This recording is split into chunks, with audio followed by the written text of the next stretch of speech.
ନମସ୍କାର। ଆଉ ଥରେ ମୁଁ ଆପଣମାନଙ୍କୁ ଆମ ଓଡ଼ିଆ ସର୍ଭ ସ୍କୁଲ ପାଠରେ ସ୍ୱାଗତ କରୁଅଛି। ସେହି ସର୍ବଶକ୍ତି ପରମେଶ୍ୱର ଆପଣମାନଙ୍କୁ ଆଶୀର୍ବାଦ କରନ୍ତୁ। ଆପଣଙ୍କୁ ସମସ୍ତ ପ୍ରକାର ଦୁଃଖ କଷ୍ଟ ବାଧା କ୍ଲେଶ ଓ ରୋଗରୁ ଦୂରେଇ ରଖନ୍ତୁ। ଚାଲନ୍ତୁ ପ୍ରିୟ ଶ୍ରୋତା, ଏହି ସପ୍ତାହର ପାଠ ଆମେ ଆରମ୍ଭ କରିବା। ଆଉ ଏହି ସପ୍ତାହର ପାଠ ହେଉଛି ଲୋହିତ ସାଗର ଦେଇ through the Red Sea। ବନ୍ଧୁ, ଏହା ଧ୍ୟାନ କରିବା ପୂର୍ବେ ଚାଲନ୍ତୁ ଆମେ ସେହି ସଦାପ୍ରଭୁଙ୍କ ଠାରେ ନିଜକୁ ସମର୍ପଣ କରି ତାହାଙ୍କ ମଧୁର ନାମରେ ଆମେ ପ୍ରାର୍ଥନା କରିବା। ହେ ଆମ୍ଭମାନଙ୍କ ସର୍ବଶକ୍ତି ସର୍ବଜ୍ଞାନୀ ପ୍ରେମର ସାଗର ଦୟାମୟ ଅନ୍ତର୍ଜମୀ ଅନୁଗ୍ରହ ପରମ ପିତା, ଧନ୍ୟବାଦ ଦେଉଅଛୁ ବର୍ତ୍ତମାନ ଯେଉଁ ସମୟ ଆମମାନଙ୍କୁ ଦେଇଅଛ ଏହି ସର୍ଭ ପାଠ ଧ୍ୟାନ କରିବା ନିମନ୍ତେ। ଯେପରିକି ଆମେ ଏହି ତ୍ରିମାସରେ ଯାତ୍ରା ପୁସ୍ତକ ଧ୍ୟାନ କରୁଅଛୁ, ଆଉ ବିଶେଷ ଭାବରେ ଆଜି ଆମେ ଆଲୋଚନା କରିବାକୁ ଯାଉଅଛୁ ଲାଲ ସାଗର ଦେଇ। ପ୍ରଭୁ ଆମମାନଙ୍କୁ ଏହି ସର୍ଭ ପାଠ ବୁଝିବା ପାଇଁ, ଚାଲିବା ପାଇଁ ବୁଦ୍ଧିରେ ଜ୍ଞାନରେ ଶକ୍ତିରେ ପରିପୂର୍ଣ୍ଣ କର। ଆମ ପାପ ସବୁ ତୁମ ସେହି ବହୁମୂଲ୍ୟ ରକ୍ତରେ ପରିଷ୍କାର ରୂପେ ଧୋଇଦିଅ। ଆଉ ପରିଶେଷ ଯେବେ ତୁମ ପୁତ୍ର ଆପଣା ସାଧୁମାନଙ୍କୁ ସଂଗ୍ରହ କରିବା ନିମନ୍ତେ ଆସିବେ, ସେତେବେଳେ ଆମମାନଙ୍କୁ ବାସସ୍ଥାନ ଦେବ ବୋଲି ତ୍ରାଣକର୍ତ୍ତା ପ୍ରଭୁ ଯୀଶୁଙ୍କ ମଧୁରମୟ ନାମରେ ଏହି ଛୋଟ ବିକ୍ଷମ ଅଛି, ଶୁଣି ଗ୍ରହଣ କର। ଆମେନ୍। ପ୍ରିୟ ଶ୍ରୋତା, ଆଜିର ଆମ ସର୍ଭ ପାଠ ସିନେମା ହେଉଛି ଲୋହିତ ସାଗର ଦେଇ through the Red Sea। ଏହା ଅଧିକ ରୂପେ ଜାଣିବା ପୂର୍ବେ ଚାଲନ୍ତୁ ଏହି ସପ୍ତାହର ସ୍ୱର୍ଣ୍ଣ ପଦ ଆମେ ଦେଖିବା। ଏହି ସପ୍ତାହର ସ୍ୱର୍ଣ୍ଣପଦ ନିଆଯାଇଅଛି ଯାତ୍ରା ପୁସ୍ତକ 14, 13 ଆଉ 14। ଚାଲନ୍ତୁ ପବିତ୍ର ଶାସ୍ତ୍ର ବାଇବଲଠୁ ଆମେ ଏହି ବାକ୍ୟ ପଢିବା। ତହୁ ମୂଷା ଲୋକମାନଙ୍କୁ କହିଲେ, ତୁମେମାନେ ଭୟ କର ନାହିଁ, ସ୍ଥିର ହୁଅ। ସଦାପ୍ରଭୁ ଆଜି କି ପ୍ରକାରେ ତୁମମାନଙ୍କୁ ଉଦ୍ଧାର କରିବେ ତାହା ଦେଖ। ତୁମେମାନେ ଆଜି ଯେପରି ମିଶ୍ରୀୟମାନଙ୍କୁ ଦେଖୁଅଛ, ସେପରି ଅନନ୍ତ କାଳ ଯାଏ ଆଉ କେବେ ଦେଖିବ ନାହିଁ। ପରମେଶ୍ୱର ତୁମମାନଙ୍କ ନିମନ୍ତେ ଯୁଦ୍ଧ କରିବେ, ତୁମେମାନେ ନୀରବ ରହିବ। ପ୍ରିୟ ଶ୍ରୋତା, ଯେବେ ଇସ୍ରାଏଲ ପ୍ରଜାମାନେ ସେହି ମିଶ୍ର ଦେଶରୁ ପ୍ରସ୍ଥାନ କଲେ, ସେତେବେଳେ ମୂଷା ଲୋକମାନଙ୍କୁ କହିଲେ କି ତୁମ୍ଭମାନେ ଭୟ କର ନାହିଁ, ସ୍ଥିର ରୁହ। ସଦାପ୍ରଭୁ ଆଜି କି ପ୍ରକାରେ ତୁମମାନଙ୍କୁ ଉଦ୍ଧାର କରିବେ ତାହା ଦେଖ। ତୁମ୍ଭେମାନେ ଆଜି ଯେପରି ମିଶ୍ରୀୟମାନଙ୍କୁ ଦେଖୁଅଛ, ସେପରି ଅନନ୍ତ କାଳ ଯାଏ ଆଉ କେବେ ଦେଖିବ ନାହିଁ। ପରମେଶ୍ୱର ତୁମମାନଙ୍କ ନିମନ୍ତେ ଯୁଦ୍ଧ କରିବେ, ତୁମେମାନେ ନୀରବ ରହିବ। ପ୍ରିୟ ବନ୍ଧୁ, ଆମେ ବାସ୍ତବିକରେ ଶୈତାନର ଭୟରେ ଅଛୁ। ଶୈତାନ ଯେପରିକି ସେହି ସମୟରେ ମିଶ୍ରୀୟମାନେ ଇସ୍ରାଏଲ ପ୍ରଜାମାନଙ୍କୁ ଏକ ଭୟଭୀତ ଜୀବନ ଯାପନରେ ସେମାନଙ୍କୁ ରଖିଥିଲେ। ଆଉ କିପରି ସେମାନେ ସେମାନଙ୍କ କୀର୍ତ୍ତ ଦାସ ରୂପେ ରହିଥିଲେ, ଆଉ ଦୁଃଖ କଷ୍ଟ ଭୋଗୁଥିଲେ।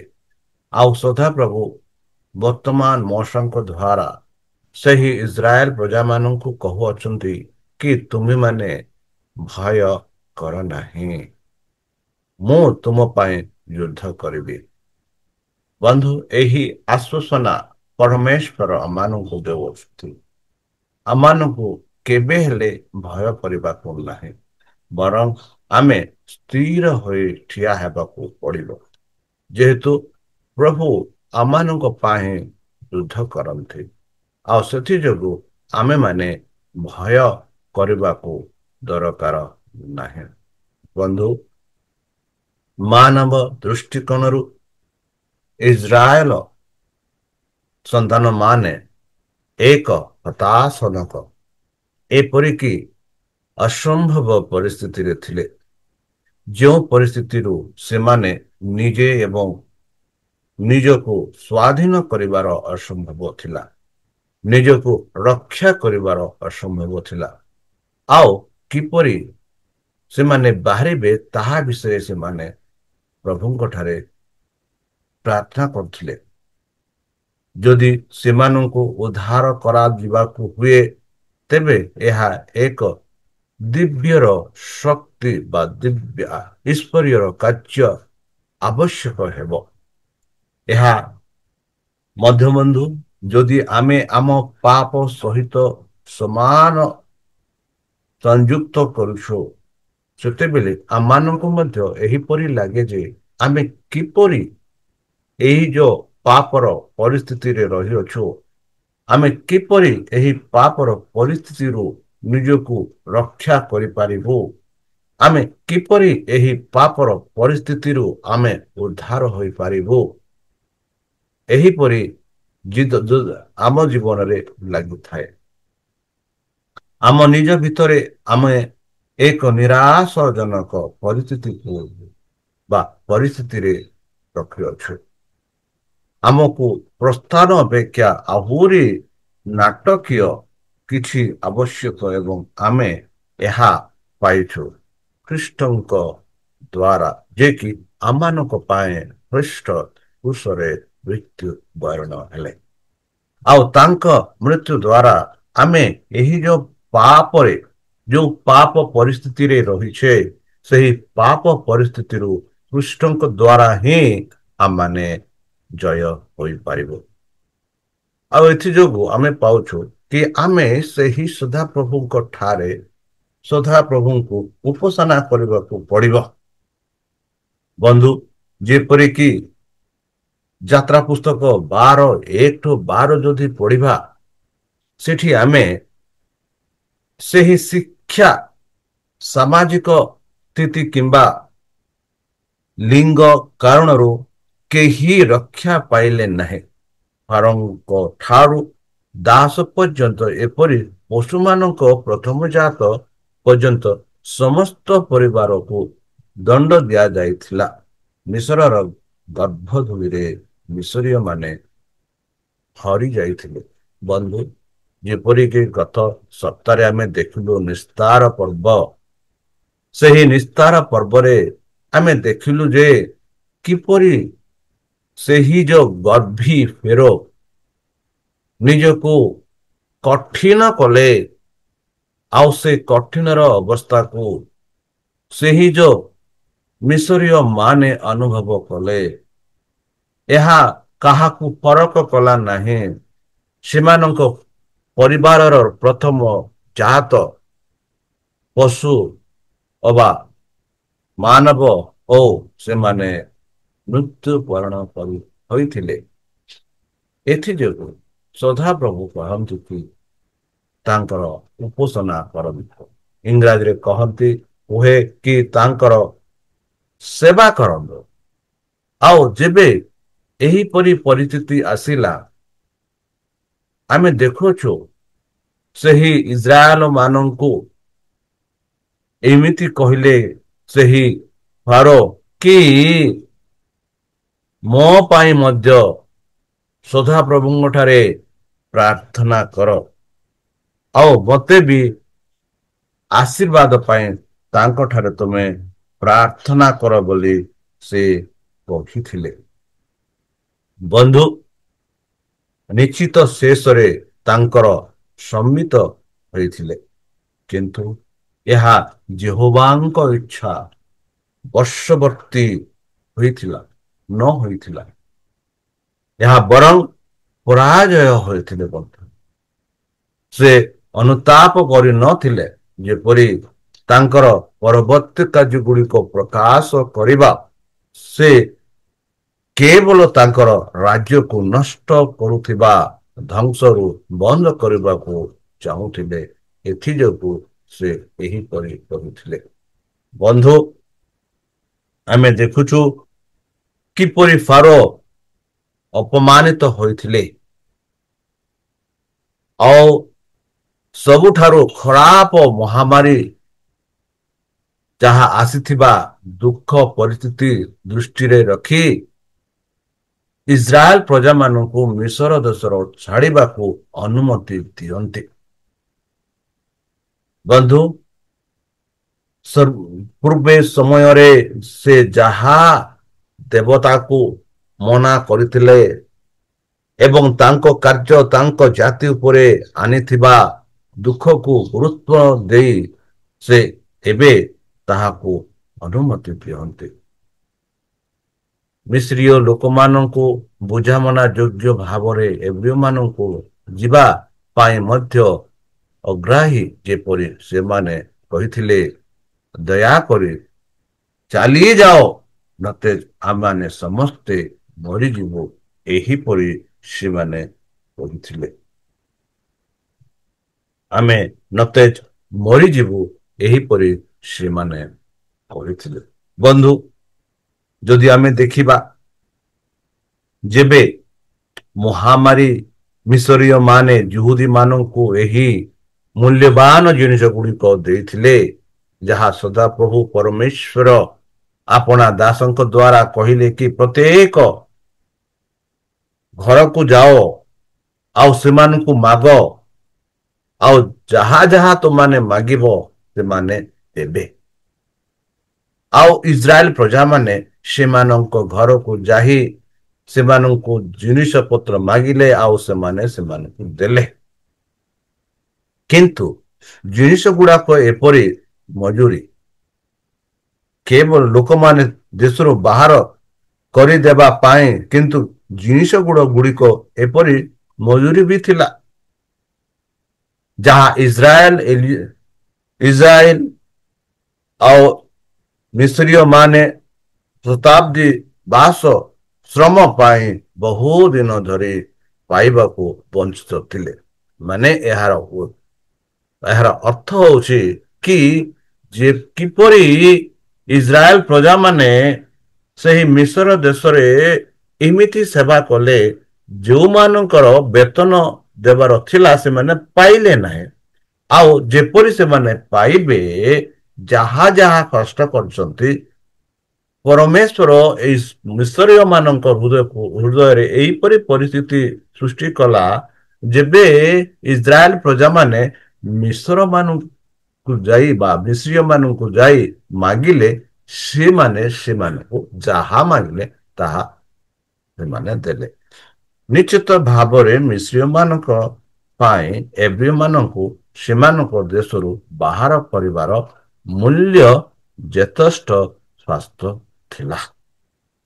ବନ୍ଧୁ, ଏଥି କାରଣରୁ ଆମେ ଦେଖୁ କି ପରମେଶ୍ୱର କହନ୍ତି ଇସ୍ରାଏଲ ପ୍ରଜାମାନଙ୍କୁ କି ତୁମର ପ୍ରଥମ ଜାତର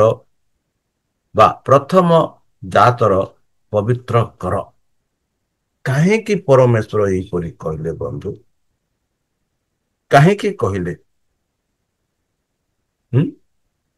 ଆପଣ ଯଦି ପଢିବେ ଯାକୁବ 2 ତାର 17-20, ସେଠି ଆମେ ଦେଖୁଛୁ ବନ୍ଧୁ, କିନ୍ତୁ ହେ ମୂର୍ଖ ବ୍ୟକ୍ତି, ତୁମେ କଣ ଜାଣିବାକୁ ଚାହୁଁଛ ଯେ କାର୍ଯ୍ୟ ବିନା ବିଶ୍ୱାସ ମୃତ୍ୟୁ?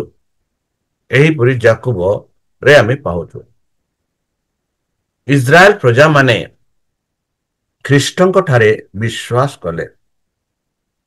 ବର୍ତ୍ତମାନ ଦୁନିଆରେ ଆମେ ଯେବେ ଖ୍ରୀଷ୍ଟିଆନ ବୋଲି କହୁଅଛୁ, ଆମମାନଙ୍କ ଠାରେ ସେହି ଦୃଢ଼ ବିଶ୍ୱାସ ଅଛି କି ନାହିଁ ଆମେ ନିଜକୁ ପରୀକ୍ଷା କରିବାକୁ ପଡ଼ିବ।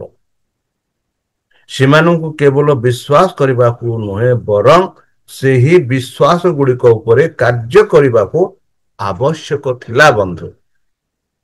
ଆଉ ପରମେଶ୍ୱର ସେମାନଙ୍କୁ କଣ କରିବାକୁ କହିଥିଲେ? ସେମାନେ ସେହି ବିଶ୍ୱାସରେ ସେମାନଙ୍କୁ ସେମାନେ କଲେ ଯାହାକି ଆବଶ୍ୟକ ଥିଲା। ଆଉ ସେଥିଯୋଗୁଁ ପରମେଶ୍ୱର ତାଙ୍କ ଦାସଙ୍କ ଦ୍ୱାରା ଯାକୁବଙ୍କ ଦ୍ୱାରା କହନ୍ତି କି, ମୂର୍ଖ ବ୍ୟକ୍ତି, ତୁମେ କଣ ଜାଣିବାକୁ ଚାହୁଁଛ ଯେ କାର୍ଯ୍ୟ ବିନା ବିଶ୍ୱାସ ହଉଛି ମୃତ୍ୟୁ। ବନ୍ଧୁ, ବିଶ୍ୱାସ ହଉଛି ମୃତ୍ୟୁ। ଏଥି କାରଣରୁ ଆମେ ଦେଖୁଛୁ ଯାତ୍ରା ପୁସ୍ତକ ତାର 13:2ରେ କି ପ୍ରଥମ ଜାତ ପ୍ରତ୍ୟେକ ପ୍ରଥମ ଜାତ ପୁରୁଷକୁ ମୋ ପାଇଁ ପବିତ୍ର କର, ବା ମୋ ପାଇଁ ତମେ ଭିନ୍ନରେ ରଖ ତାଙ୍କୁ ବୋଲି ପରମେଶ୍ୱର ଏହି ନିୟମ ସେହି ଇସ୍ରାଏଲ ପ୍ରଜାମାନଙ୍କୁ ଦେଇଥିଲେ। ମାନେ ଏହାର ଅର୍ଥ ହଉଛି ବନ୍ଧୁ କି ଏଇ ଯୋଉ ପ୍ରଥମ ଜାତ ପଶୁ ପୁରୁଷ, ଯିଏକି ସେହି ପ୍ରଥମ ଜାତ ପୁରୁଷ ଥିଲେ ଯୀଶୁଖ୍ରୀଷ୍ଟ। ଆଉ ସେଇ ଯୀଶୁଖ୍ରୀଷ୍ଟ ଆମମାନଙ୍କ ପାଇଁ ବୋଧ ହୋଇଥିଲେ, ଯାହାକି ପଶୁମାନଙ୍କ ପାଇଁ ବୋଧ ଥିଲା। ଏହି ଆଦେଶ ପଛରେ ଥିବା ଏକ ନୀତି ହେଉଛି ଯେ ସବୁ କିଛି ତାଙ୍କର କାରଣ ସେ ଆମର ସୃଷ୍ଟିକର୍ତ୍ତା ଏବଂ ସବୁ କିଛିର ମାଲିକ, ଯାହା ଆମେ ଗୀତ ସଂହିତା 24:1ରେ ଦେଖୁଛୁ। ସେଠି ଗୀତ ଲେଖକ କହନ୍ତି କି ପୃଥିବୀରେ ଯାହା କିଛି ଅଛି ସେହି ସବୁ ସେହି ସଦାପ୍ରଭୁଙ୍କର, ଆଉ ସଦାପ୍ରଭୁ ହଉଛନ୍ତି ଏହି ପୃଥିବୀର ମାଲିକ। ଆଉ ସେ କହନ୍ତି କି ତୁମର ପ୍ରତ୍ୟେକ ପ୍ରଥମ ଜାତ ପୁରୁଷକୁ ମୋ ପାଇଁ ପବିତ୍ର କର ବୋଲି। ସେହିପରି ହାଗେଇ 2:8ରେ ସେ କହନ୍ତି, ରୂପା ମୋର, ସୁନା ମୋର, ଆଉ ଯାହା କିଛି ଅଛି ଏଇ ପୃଥିବୀରେ ସବୁ କିଛି ମୋର। ସେହିପରି ସର୍ବଶକ୍ତି ପରମେଶ୍ୱର ଘୋଷଣା କରନ୍ତି ବୋଲି ହାଗେଇ 2:8ରେ ସେ କହୁଅଛନ୍ତି। ବନ୍ଧୁ, ଇସ୍ରାଏଲ ଲୋକମାନଙ୍କର ପ୍ରଥମ ଜାତ ପୁତ୍ରମାନେ ପରମେଶ୍ୱରଙ୍କର ଆଶୀର୍ବାଦର ପ୍ରଥମ ଫଳ ଥିଲେ, ଯାହା ସେ ସେମାନଙ୍କୁ ଦେଇଥିଲେ।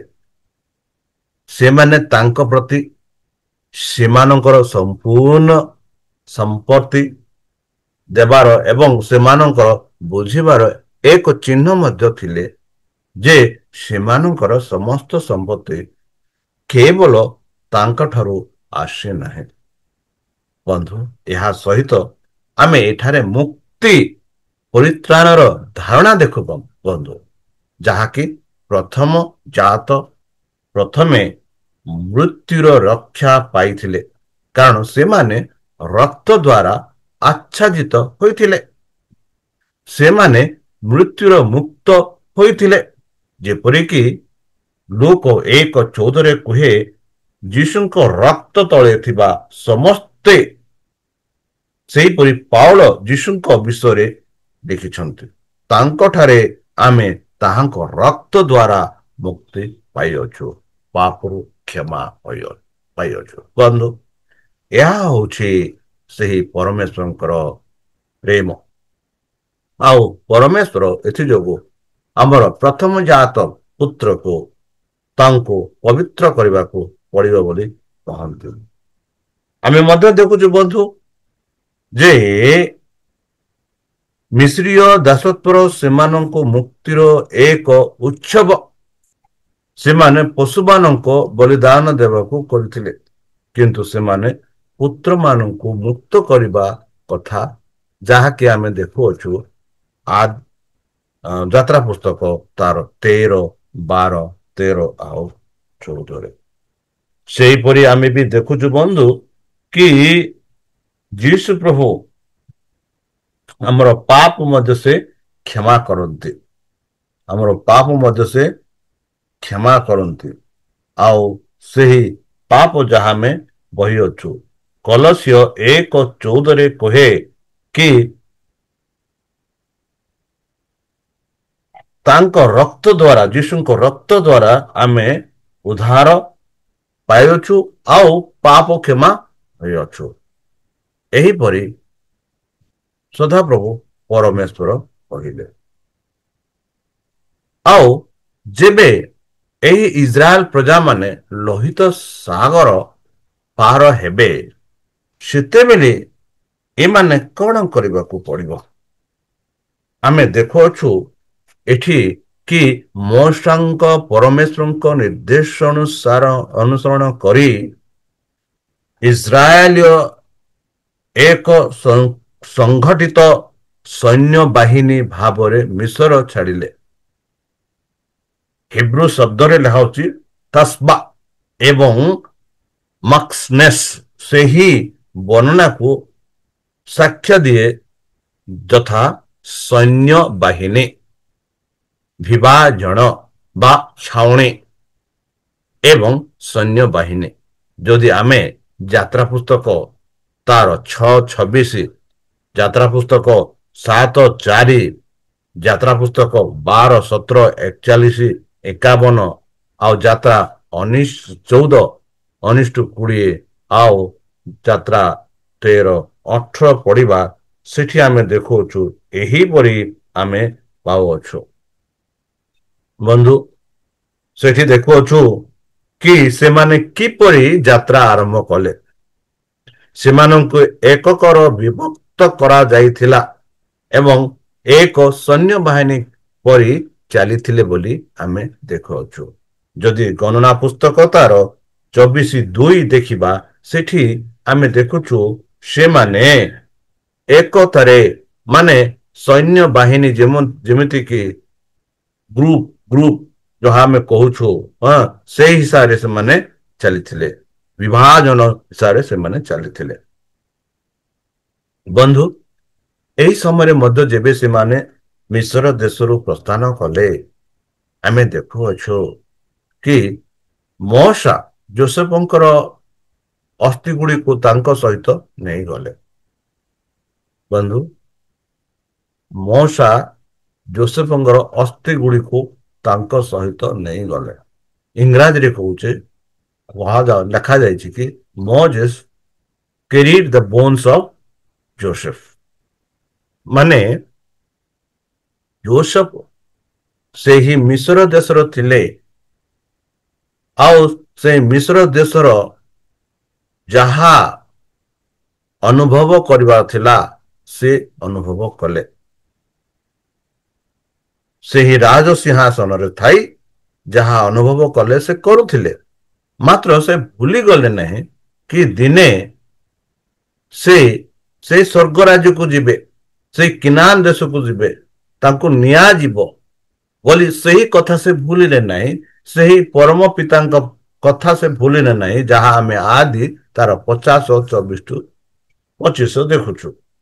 ସେ ବିଶ୍ୱାସ କରିଥିଲେ ଯେ ପ୍ରଭୁ ନିଶ୍ଚିତ ଭାବରେ ମିଶ୍ର ଦେଶରୁ ଇସ୍ରାଏଲ ମାନଙ୍କୁ ଭେଟିବେ ଏବଂ ସେମାନଙ୍କୁ ଯେଉଁ ଦେଶକୁ ସେ ପ୍ରତିଜ୍ଞା କରିଥିଲେ ସେହି ଦେଶକୁ ସେ ନେବେ ବୋଲି ସେ ବିଶ୍ୱାସ କରିଥିଲେ।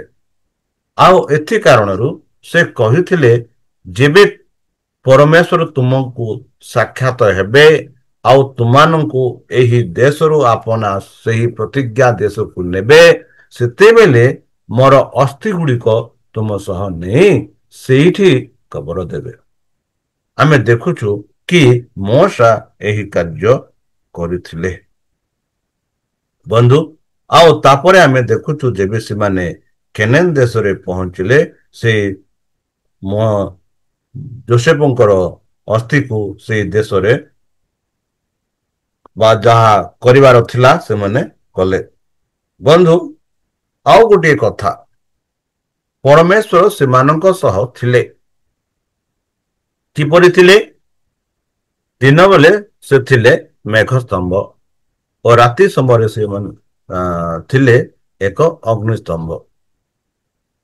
ଏହି ମାଧ୍ୟମରେ ପରମେଶ୍ୱରଙ୍କ ଉପସ୍ଥିତି ଦୃଶ୍ୟମାନ ଚିହ୍ନ ଥିଲା। ସେଠାରେ ବାସ କରୁଥିଲେ, ପ୍ରଭୁ ସେଠାରେ ବାସ କରୁଥିଲେ ଏବଂ ମେଘରୁ ମଧ୍ୟ ସେମାନଙ୍କୁ ସେ କଥା କହୁଥିଲେ ବୋଲି ଆମେ ଦେଖୁଅଛୁ। ବନ୍ଧୁ, ଆମେ ଦେଖୁ ଯେ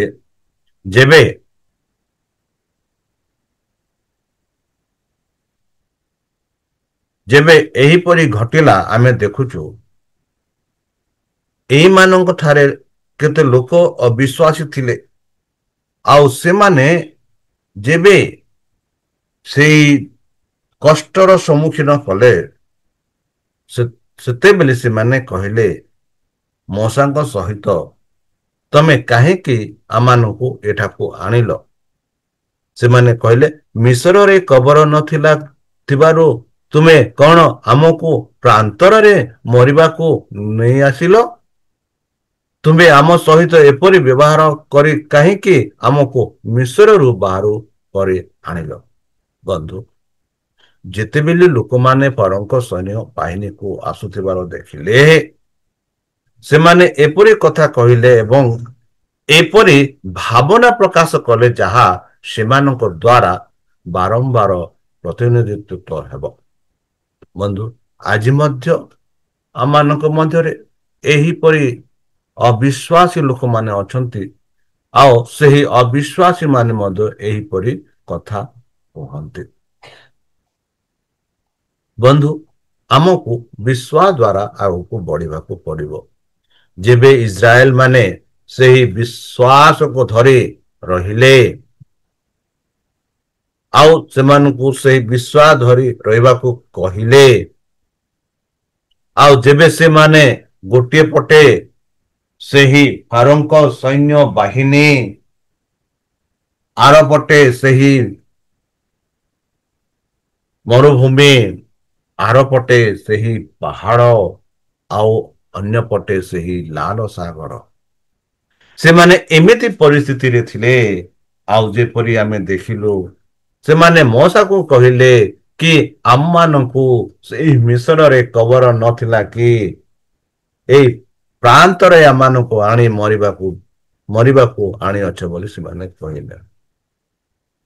ବନ୍ଧୁ, ଯେବେ ଆମେ ଯାତ୍ରା ପୁସ୍ତକ ତାର 14, 13, 31 ପଢିବା, ସେମାନଙ୍କ ବିଶ୍ୱାସର ଅବସ୍ଥା ସତ୍ତ୍ୱେ ପରମେଶ୍ୱର ଇସ୍ରାଏଲ ସନ୍ତାନ ମାନଙ୍କ ପାଇଁ ଏମିତି କଲେ, ଆଉ ମୂଷା ଏହିପରି କଲେ, ଯାହା ଆମେ ଦେଖୁଛୁ ଯାତ୍ରା ପୁସ୍ତକ 14, 13, 31। କିନ୍ତୁ ମୂଷା ଲୋକମାନଙ୍କୁ କହିଲେ, ଭୟ କର ନାହିଁ, ଯାହା ଆମ ସୈନ୍ୟ ପଦରେ ଦେଖିଲୁ। ବନ୍ଧୁ, ତମେ ସ୍ଥିର ରୁହ ବୋଲି ସେ କହିଲେ। ତମେ ଭୟ କର ନାହିଁ, ସ୍ଥିର ରୁହ, ଭୟ କର ନାହିଁ ବୋଲି ସେ କହିଲେ। ବନ୍ଧୁ, ପ୍ରଥମ ନିବେଦନ ହେଉଛି ପ୍ରଭୁଙ୍କ ଉପରେ ଭରସା ରଖିବା। ପ୍ରଥମ ଜିନିଷ, କାରଣ କେବଳ ଏହି ଉପାୟରେ ଉଭୟକୁ ଦୂର କରାଯାଇପାରିବନି। ବନ୍ଧୁ, ସେହିପରି ଯିଶାୟ ଆମମାନଙ୍କୁ ସ୍ମରଣ କରନ୍ତି ଯେ ବିଶ୍ୱାସୀ ମାନେ ପରମେଶ୍ୱରଙ୍କ ହାତରେ ଅଛନ୍ତି ବୋଲି ଯିଶାୟ ଭବିଷ୍ୟତ ବକ୍ତା କହନ୍ତି। ଏବଂ ଯେତେବେଳେ ସେମାନେ ତାଙ୍କୁ ସେମାନଙ୍କର ପରମେଶ୍ୱର ଏବଂ ସେମାନଙ୍କ ପ୍ରଭୁ ଭାବରେ ଗ୍ରହଣ କରିବେ, ସେତେବେଳେ ସେମାନଙ୍କ ପାଇଁ ପରମେଶ୍ୱର କାର୍ଯ୍ୟ କରିବ। ତେଣୁ ଯୋଗୁଁ ଆମେ ଏଠି ଦେଖୁଅଛୁ, ମୂଷାଙ୍କ ଦ୍ୱାରା ପରମେଶ୍ୱର କହିଲେ କି ତମେ ଭୟ କର ନାହିଁ, କାରଣ ମୁଁ ତୁମ ସହିତ ଅଛି। ନିରାଶ ହୁଅ ନାହିଁ, କାରଣ ମୁଁ ତୁମର ପରମେଶ୍ୱର, କାରଣ ମୁଁ ତୁମକୁ ପରମେଶ୍ୱର ସଦାପ୍ରଭୁ, ଯିଏ ତୁମର ଡାହାଣ ହାତ ଧରି ତୁମକୁ ନେବି। ଭୟ କର ନାହିଁ, ମୁଁ ତୁମକୁ ସାହାଯ୍ୟ କରିବି। ଏହିପରି ଯୋଉ ପ୍ରତିଜ୍ଞା ପରମେଶ୍ୱର କଲେ ଆଉ କରିଛନ୍ତି, ବର୍ତ୍ତମାନ ବି ସେ କହନ୍ତି, ଯାହା ଆମେ ଯଦି ପଢିବା ଯିଶାୟ ଭବିଷ୍ୟତ ବକ୍ତାଙ୍କ ଲିଖିତ ପୁସ୍ତକ ଯିଶାୟ 41, 10 ଆଉ 13 ପଢିବା, ସେଠି ଏହିପରି ଆମେ ପାଉଛୁ କି ତମେ ଭୟ କର ନାହିଁ। ନିରାଶ ହୁଅ ନାହିଁ, କାରଣ ମୁଁ ତୁମମାନଙ୍କ ପ୍ରଭୁ, ଆଉ ମୁଁ ତୁମମାନଙ୍କ ହାତ ଧରି, ଡାହାଣ ହାତ ଧରି ମୁଁ ତୁମମାନଙ୍କୁ ନେବି। ତୁମେ ଭୟ କରିବାର କିଛି ଆବଶ୍ୟକ ନାହିଁ। ଦ୍ୱିତୀୟ ଜିନିଷ, ସ୍ଥିର ରୁହ। ମାନେ ଏହା ନୁହଁ ଯେ କି ଏକା ଗୋଟିଏ ଜାଗାରେ ଆମେ ଛିଡା ହେଇଥିବା। ସ୍ଥିର ରୁହ କହିବାର ଅର୍ଥ କେବଳ ଅଭିଯୋଗ କରିବା ବନ୍ଦ କରିବା ଏବଂ ମହାନ ଜିନିଷ ଆଶା କରିବା ନୁହେଁ, ବରଂ ପରମେଶ୍ୱରଙ୍କ ଉପରେ ଭରସା ରଖିବା ଏବଂ ତାଙ୍କ ମହାନ ହସ୍ତକ୍ଷେପ ପାଇଁ ଧୈର୍ଯ୍ୟର ସହିତ ଅପେକ୍ଷା କରି ରହିବାକୁ ହେବ। ତେବେ ହିଁ ସେ କାର୍ଯ୍ୟ ହେବ। ଆଉ ତୃତୀୟରେ ଆମେ ଦେଖୁଛୁ, ଯାହା ଯାତ୍ରା ପୁସ୍ତକ 14:13 ଏବେ ଦେଖିଲୁ ଆମ ସୈନ୍ୟ ପଦ ଦ୍ୱାରା, ତୁମେ ଆଜି ପ୍ରଭୁ ତୁମର ଯେଉଁ ମୁକ୍ତି ଦେବେ ତାହା ତମେ ଦେଖିବ। ମୁଁ ଆଉ ଥରେ ପଢୁଛି, ଶୁଣନ୍ତୁ। ପରମେଶ୍ୱର ତୁମମାନଙ୍କ ନିମନ୍ତେ ଯୁଦ୍ଧ କରିବେ, ତୁମେ ନୀରବ ରହିବ। ତୁମେମାନେ ଆଜି ଯେପରି ମିଶ୍ରୀୟମାନଙ୍କୁ ଦେଖୁଅଛ, ସେପରି ଅନନ୍ତ କାଳ ଯାଏ ଆଉ କେବେ ଏବେ ଦେଖିବ ନାହିଁ ବୋଲି। ମାନେ ତୁମେ ଯାହା ବର୍ତ୍ତମାନ ଦେଖୁଅଛ, ଆଉ କେବେ ବି ଏହିପରି ଜିନିଷ ଦେଖିପାରିବନି। ବନ୍ଧୁ, ଆମର ବିଶ୍ୱାସ ବୃଦ୍ଧି ପାଇବା ପାଇଁ ପରମେଶ୍ୱର ମାନଙ୍କ ନେତୃତ୍ୱ ଏବଂ ସାହାଯ୍ୟକୁ ଚିହ୍ନିବା ଏବଂ ତାଙ୍କ ପ୍ରତିଜ୍ଞା ସଦା ସହାୟକ ପାଇଁ କୃତଜ୍ଞ ହେବା ଏକ ଗୁରୁତ୍ୱପୂର୍ଣ୍ଣ।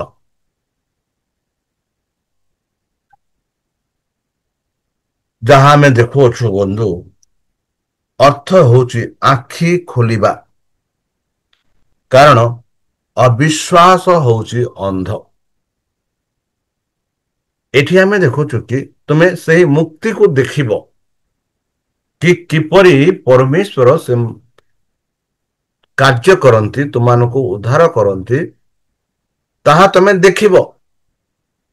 ଆଉ ଆମେ ଯଦି ଆଧ୍ୟାତ୍ମିକ ରୂପେ ଚିନ୍ତା କରିବା, ଏହାକୁ ଆମେ ଆଧ୍ୟାତ୍ମିକ ରୂପେ ଅନ୍ଧ ହୋଇଅଛୁ।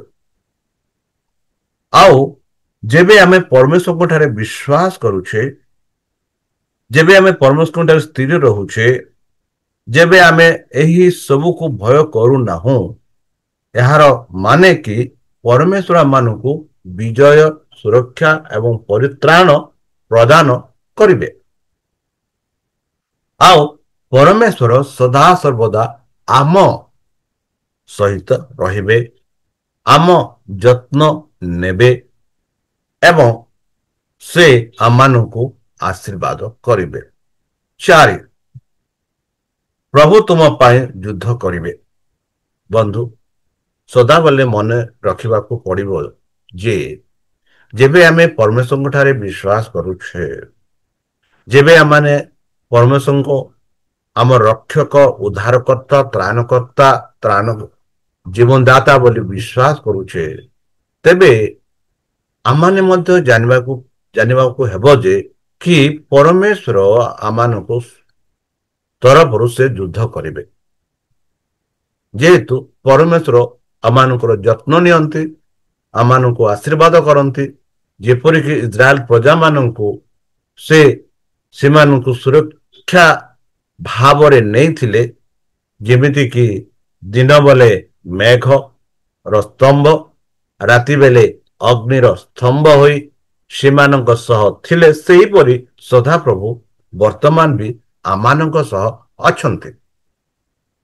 ଆଉ ଯଦି ଆମେ ଏହିପରି ବିଶ୍ୱାସ କରି ଚାଲିବା, ତେବେ ସେହି ଶୈତାନ ଆମଠାରୁ ପରାଜୟ ହେବେ। ଆଉ ଏଥିଯୋଗୁଁ ଯେଉଁ ଅନୁଭବ ସେମାନେ କଲେ, ଯେପରି ସେମାନେ ମିଶ୍ର ଦେଶରୁ ସେହି ଲାଲ ସାଗର ପାର କଲେ, ଆଉ ଏଇ ଯୋଉ ଆଶ୍ଚର୍ଯ୍ୟ କାର୍ଯ୍ୟ ଗୁଡାକ ଦେଖି ଆମେ ଦେଖୁଛୁ, ସେଇ ଇସ୍ରାଏଲ ପ୍ରଜା ମାନେ ଆଉ ମୋଶାଙ୍କ ଦିଦି ମରିୟମଙ୍କ ଗୀତ ବିଷୟରେ ବି ପାଉଛୁ, କିପରି ସେମାନେ परमेश्वर को धन्यवाद କରି परमेश्वर गीत गाउछन्ति जहाँ आमे गीत संगीता 136:15 रे देखुछु। किंतु परमेश्वर पर्व ओ तांकर सैन्यगणକୁ सुफ सागରରେ ବୁଡ଼ାଇ ଦେଲେ ତାଙ୍କର ସ୍ନେହପୂର୍ଣ୍ଣ କରୁଣା ଅନନ୍ତ କାଳ ସ୍ଥାୟୀ। ବନ୍ଧୁ କେଡ଼େ ସୁନ୍ଦର ଭାବରେ ଆମେ ଦେଖୁଅଛୁ। ଏହି ଯୋଉ ଗୀତ ଆମେ ଦେଖୁଛୁ ଯେବେ ମୋଶା ମିରିୟମ ଓ ସମସ୍ତ ଇସ୍ରାଏଲ ପ୍ରଜାମାନେ ସେଇ ଲାଲ ସାଗର ପାର ହୋଇ ଆସିଲେ ଆଉ ସେମାନେ ପରମେଶ୍ୱରଙ୍କୁ ଧନ୍ୟବାଦ ଦେଇ ଗୀତ ଗାନ କଲେ। ମୋଶା ଏଠି ଆମେ ଦେଖୁଛୁ ବନ୍ଧୁ କି କିପରି ପରମେଶ୍ୱର ସେମାନଙ୍କୁ ସୁରକ୍ଷା ଭାବରେ ପାହାର କଲେ ଆଉ କିପରି ମୋଶା ସେଇ ପରମେଶ୍ୱରଙ୍କୁ ଧନ୍ୟବାଦ ଦେଇ ଗୀତ ଗାଉଛନ୍ତି। ଯଦି ଆମେ ଦେଖିବା ପ୍ରକାଶିତ ତାର 15:2-4 ଦେଖୁଛୁ ଜହନ ଲେଖନ୍ତି ଆଉ ମୁଁ ଅଗ୍ନି ମିଶ୍ରିତ କାଚ ସମୁଦ୍ର ପରି କିଛି ଦେଖିଲି ଏବଂ ଯେଉଁମାନେ ପଶୁ ତାହାର ପ୍ରତିମା ଏବଂ ତାହାର ନାମ ସଂଖ୍ୟା ପରେ ବିଜୟୀ ହୋଇଥିଲେ ସେମାନେ ପରମେଶ୍ୱରଙ୍କ ବୀଣା ଧରି କାଚ ସମୁଦ୍ର ଉପରେ ଠିଆ ହୋଇ କହିଲେ ସେମାନେ ପରମେଶ୍ୱରଙ୍କ ଦାସ ମେଷଙ୍କ ଗୀତ ଏବଂ ମେଷ ସାବୁଙ୍କ ଗୀତ ଗାନ କରି କହିଲେ ହେ ସର୍ବଶକ୍ତିମାନ ପ୍ରଭୁ ପରମେଶ୍ୱର ତୁମର କାର୍ଯ୍ୟ ମହାନ ଏବଂ ଆଶ୍ଚର୍ଯ୍ୟଜନକ। ହେ ଜାତି ଗୁଡ଼ିକର ରାଜା ବା ରାଜାଙ୍କ ରାଜା ତୁମର ପଥ ଧାର୍ମିକ ଏବଂ ସତ୍ୟ। ହେ ପ୍ରଭୁଙ୍କ ପ୍ରଭୁ କିଏ ଭୟ କରିବ ନାହିଁ ଏବଂ ତୁମର ନାମକୁ ଗୌରବ କରିବ ନାହିଁ କାରଣ ତୁମ୍ଭେ କେବଳ ପବିତ୍ର। କାରଣ ସମସ୍ତ ଜାତି ଆସି ତୁମ ସମ୍ମୁଖରେ ପ୍ରମାଣ କରିବେ କାରଣ ତୁମର ଧାର୍ମିକ କାର୍ଯ୍ୟ ପ୍ରକାଶିତ ହୋଇଅଛି। ବନ୍ଧୁ ଏହି ଯୋଉ ବାକ୍ୟ ମାନଙ୍କୁ କହୁଅଛି କି କିପରି ମୋଶା ସେଇ ଗୀତ ଦ୍ୱାରା ପରମେଶ୍ୱରଙ୍କୁ ଧନ୍ୟବାଦ ଦେଲେ ଆଉ ଜହନ କହୁଛନ୍ତି ଲୋକ ପୃଥିବୀର ଲୋକ ସମସ୍ତେ ଏକାଠି ହେଇ ସେଇ ଯୋଉ ପ୍ରଭୁଙ୍କର ଆଶ୍ଚର୍ଯ୍ୟ କାର୍ଯ୍ୟକୁ ସେମାନେ ପ୍ରଶଂସା କରିବେ ଧନ୍ୟବାଦ କରିବେ ଗୌରବ କରିବେ ବୋଲି ଆମେ ଦେଖୁଅଛୁ। ସମସ୍ତ ଜାତି ଆସି ତୁମ ସମ୍ମୁଖରେ ଉପସ୍ଥାନ କରିବେ କାରଣ ତୁମର ବିଚାର ପ୍ରକାଶିତ ହୋଇଅଛି ବୋଲି ଆମେ ଏହିପରି ପାଉଅଛୁ। ତାହେଲେ ବନ୍ଧୁ ଚାଲନ୍ତୁ ଆମେ ସେହି ପରମେଶ୍ୱରଙ୍କ ଠାରେ ବିଶ୍ୱାସ କରିବା ଯେଉଁ ପରମେଶ୍ୱର ଇସ୍ରାଏଲ ପ୍ରଜାମାନଙ୍କୁ ସେହି ଲାଲ ସାଗର ଦେଇ ପାର କରାଇଲେ ସେହି ପରମେଶ୍ୱର ଆଜି ବି ଆମ ସମ୍ମୁଖରେ ଯେଉଁ ଲାଲ ସାଗର ଅଛି ସେହି ପାପର ଲାଲ ସାଗର ସେହି ପାପର ଲାଲ ସାଗର ଦେଇ ଆମମାନଙ୍କୁ ପାର କରାଇବେ।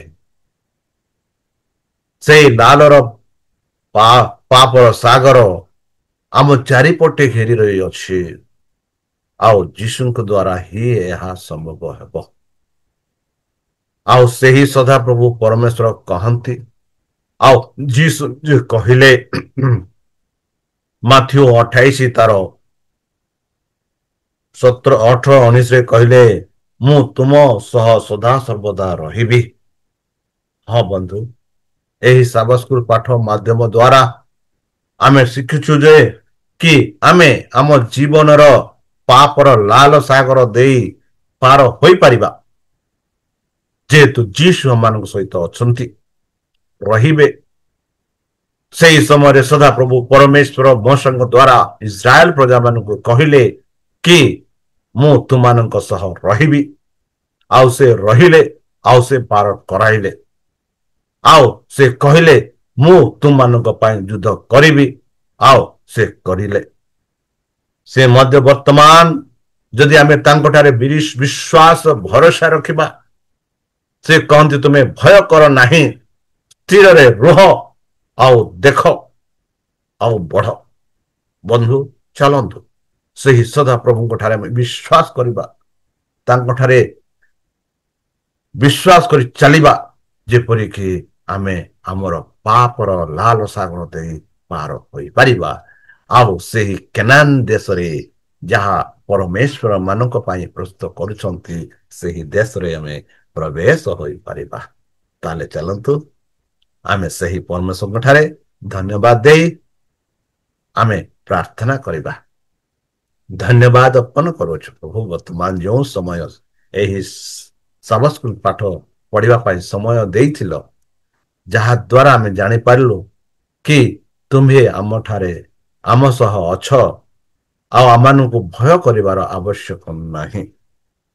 ଯଦିଓ ବା ଶୈତାନ ଆମ ଚାରି ପାଖେ ସିଂହ ପରି ଗର୍ଜନ କରି ଆକ୍ରମଣ କରିବା ପାଇଁ ଚାହୁଁଛି, ମାତ୍ର ଆମର ବିଶ୍ୱାସ ଯେପରି ତୁମଠାରେ ଦୃଢ ହୋଇପାରିବ, ଏଥିପାଇଁ ଆମମାନଙ୍କୁ ସେହି ପବିତ୍ର ଆତ୍ମା ଦ୍ୱାରା ସାହାଯ୍ୟ କର। ଆଉ ପରିଶେଷ ଯେବେ ତୁମେ ତୁମ ସେହି ସାଧୁମାନଙ୍କୁ ଏକତ୍ର କରିବା ନିମନ୍ତେ ଆସିବେ, ସେହି ସ୍ୱର୍ଗକୁ ନେବା ପାଇଁ ଆସିବେ, ସେତେବେଳେ ଆମମାନଙ୍କୁ ଏକ ବାସସ୍ଥାନ ଦେବ ବୋଲି ତ୍ରାଣକର୍ତ୍ତା ପ୍ରଭୁ ଯୀଶୁଙ୍କ ମଧୁରମୟ ନାମରେ ଏହି ଛୋଟ ବିକ୍ଷମ ଅଛି, ଶୁଣି ଗ୍ରହଣ କର। ଆମେନ୍। ଧନ୍ୟବାଦ। ପ୍ରଭୁ ଆପଣମାନଙ୍କୁ ଆଶୀର୍ବାଦ କରନ୍ତୁ।